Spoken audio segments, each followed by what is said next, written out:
அனைவருக்கும் வணக்கம். இது செவ்வாழை காய், இது பழம் இல்லை, அது சிப்ஸ் வந்து பூவங்காய், பூவம் வாழைக்காய், வாழைக்காய், நேந்திரம் இதிலெல்லாம் போட்டிருக்கோம். இது வந்து இந்த செவ்வாழை காயில் போடுறேன். இந்த தோல் வந்து இந்த இப்போ எடுக்கலாம். நம்ம தோல் எல்லாமே உரிக்க தேவையில்லை. இப்படி எடுத்துட்டு செதுக்கிறதையும் காட்டுறோம்.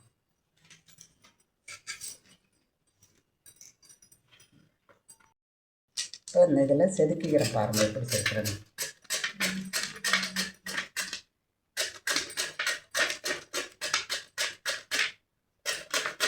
இந்த மாதிரி செதுக்கிட்டு நல்லா தண்ணியில் கொஞ்சம் உப்பு போட்டு நல்லா அலசி நிரம்ப கொஞ்சம் தண்ணியை வந்து வடிகட்டிட்டு மறுபடியும் நம்ம எண்ணெயில் போட்டு பொரிக்கணும்.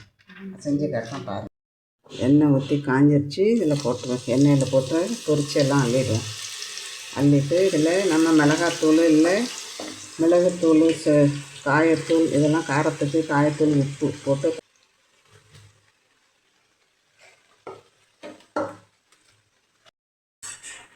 இங்கே பாருங்கள், நல்லா நேந்திரம் மாதிரி இருக்குது. நல்லா இருக்குது. இந்த அளவு வந்தோன்னே எடுத்துடலாம். எடுத்ததுக்கப்புறம் என்ன பண்ணணும்னு காமிக்கிறேன் பாருங்கள்.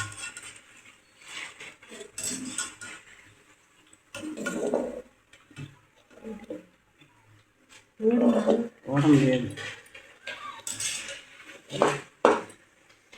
வேண்டிய மிளகு போட்டு இது பூண்டு ரெண்டையும் பொரிச்சுக்கிறோம்.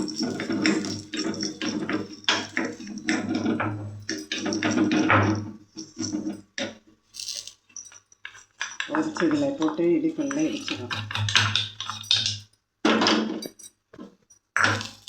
இடிக்கல்ல இடிச்சுட்டு பெருங்காயத்தூள் போட்டு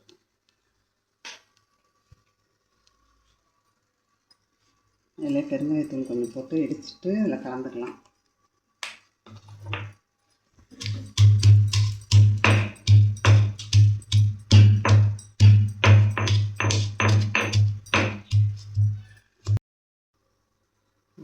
பூண்டு மிளகு இடித்தது, தூள் உப்பு போட்டுக்கிறோம்.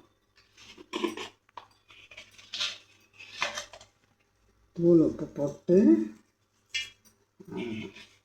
மிளகு, பூண்டு, பெருங்காயத்தூள் மூணும் இதில் போட்டுக்கலாம். உப்பு போட்டு கலந்து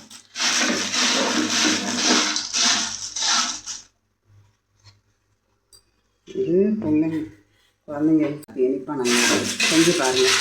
நன்றி.